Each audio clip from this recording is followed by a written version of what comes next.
घर में प्रॉब्लम्स थी, परेशानियां थी, तो बहुत ज्यादा जैसे अक गए थे, परेशान हो गए थे कि क्या करें, परेशान हो गए थे कि क्या करें। तो तब फिर डिसाइड किया, जैसे प्रभु के दास लगातार प्रीच करते हैं कि आपको प्रार्थना में जाना होगा, प्रभु के आगे रखनी अपनी प्रेयर्स को।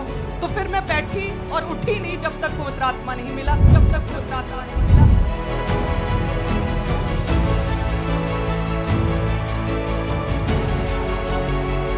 हालेलुया। प्रेरितों के काम 19:6 में लिखा है, जब पौलुस ने उन पे हाथ रखे तो पवित्र आत्मा उन पर उतरा और वो भिन्न भिन्न भाषा बोलने लगे और भविष्यवाणी करने लगे।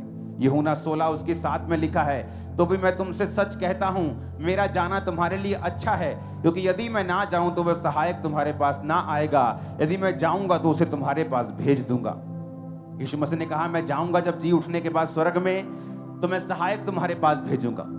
आपके पास लाखों रिश्तेदार हो सकते हैं, लेकिन अगर आपके पास पवित्र आत्मा नहीं है तो आप एक अनाथ हैं, क्योंकि जीसस ने कहा, मैं तुम्हें अनाथ नहीं छोड़ूंगा।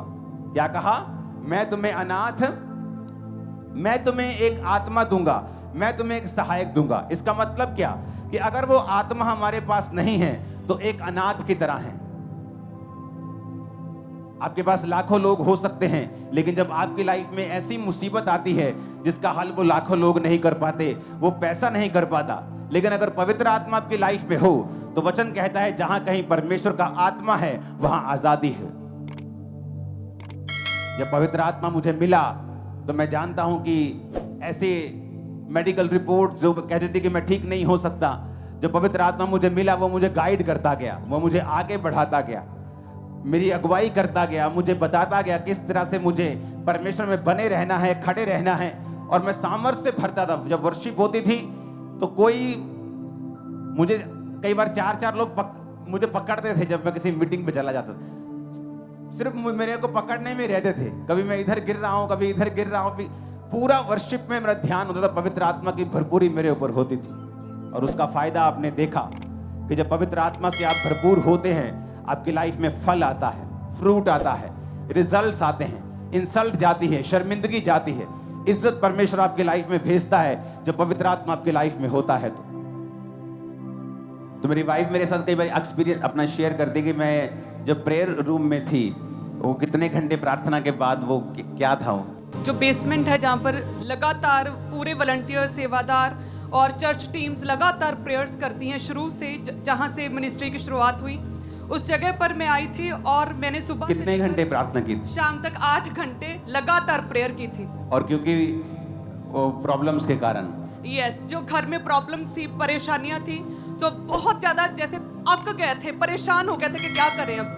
तो तब फिर डिसाइड किया, जैसे प्रभु के दास लगातार प्रीच करते हैं कि आपको प्रार्थना में जाना होगा, प्रभु के आगे रखनी अपनी प्रेयर्स को। तो फिर मैं बैठी और उठी नहीं जब तक पवित्र आत्मा नहीं मिला। सुबह से लेकर शाम तक 8 घंटे हो चुके थे प्रेयर करते करते करते करते। और थर्सडे मीटिंग का टाइम आ गया था, शाम के 6 बज गए और मुझे अब उठना ही था, लेकिन मैं फिर भी बैठी रही लगातार 8 घंटे। और फिर एकदम से मेरे आगे रोशनी आई, पूरी ऐसे जैसे आसमान खुल गया होता है, पूरी वाइट रोशनी। और उस रोशनी के आर पार मैं बिल्कुल देख नहीं पा रही थी कि उस रोशनी के आगे कोई दीवार है, या कोई खड़ा है, या कोई फ्लावर पड़ा है, या कुछ पड़ा है। सिर्फ वाइट रोशनी मेरी आंखों के आगे थी, वो कुछ सेकंड्स के लिए, 1 मिनट के लिए। और मैं पूरी बॉडी मेरी शिवर करने लगी, मैं जंप करने लगी उसी समय। और पूरी रोशनी मेरे अंदर, वो स्वर्ग से जो सीधी रोशनी आ रही थी, मेरे अंदर समा गई। हालेलुया। ये एक हेवनली एक्सपीरियंस हुआ मेरे साथ। और सच में मैंने ये कभी सोचा नहीं था कि ऐसा कभी मेरे साथ होगा। जस्ट मैंने फॉलो किया प्रभु के दास के वर्ड्स। और ये एक, जैसे हर एक बंदा शुरू से संपूर्ण विश्वासी नहीं होता। ऐसा नहीं होता कि हम आसमान से चुन के यहाँ धरती पे आए हैं। मेरे स्ट्रगल रहे हैं 2004 में कि यार यीशु मसीह अकेला परमेश्वर कैसे हो सकता है। तो पास्टर से क्वेश्चन करने चले जाना कि ये अकेला परमेश्वर कैसे, वो भी तो परमेश्वर है, वो भी तो परमेश्वर है। बहुत स्ट्रगल किया, लेकिन वचन में मैं खड़ा रहा, वचन से नहीं हटा, मिस्टेक्स नहीं की। इसको पवित्र आत्मा ने बुलाया भी प्रेशर से है, और पवित्र आत्मा मिला भी उसको अलग रीति से है।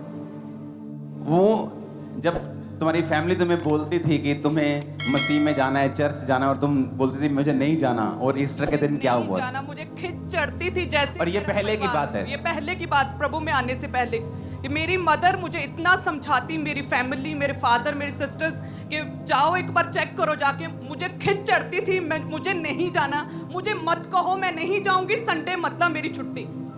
और फिर जब ईस्टर का दिन आया तो पूरी फैमिली तैयार हो रही थी क्योंकि उन्होंने चर्च जाना था, और मेरे लिए छुट्टी थी और मैं आराम से लेटी थी, अभी आराम से उठूंगी, आज छुट्टी है।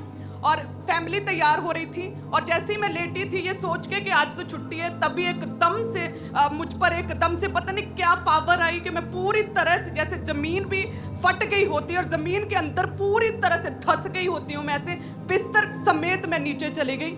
और मेरे ऐसे मुझे लग रहा था कि मैं अपनी आखिरी सांसें ले रही हूँ और मैं मरने वाली हूँ, और मैं कुछ बोल नहीं पा रही थी। मुझे अपनी मम्मा सामने दिख रही थी तैयार होते, फैमिली दिख रही थी, मैं मुंह से कुछ नहीं निकल रहा था, और मैं पूरी पताल में थी, और मुझे लगातार कानों में आवाजें आ रही थी, प्रभु तुझे चुन रहा है, प्रभु तुझे इस्तेमाल करेगा, प्रभु तुझे बहुत प्यार करता है मेरी बेटी, तो मेरे पास आ। सो लगातार कई सेकंड्स तक ऐसे चलता रहा, और मुझे ऐसे लग रहा, मुझे उस समय समझ नहीं आ रही थी, मुझे लग रहा था मैं मरने वाली हूँ। और जैसे फिर कुछ सेकंड्स के बाद मैं ऊपर आई, पूरी बॉडी मेरी स्पिरिट जो ऊपर आई बिस्तर के ऊपर, और मैं एकदम से मेरी जुबान खुली, और सबसे पहले मम्मा चिल्लाती हुई भाग के अपनी मदर के पास गई। हालेलुया। तो जैसे ही गई तो उन्हें बोला कि ये हुआ मेरे साथ, ये मेरे साथ क्या हुआ, मेरे साथ क्या हुआ।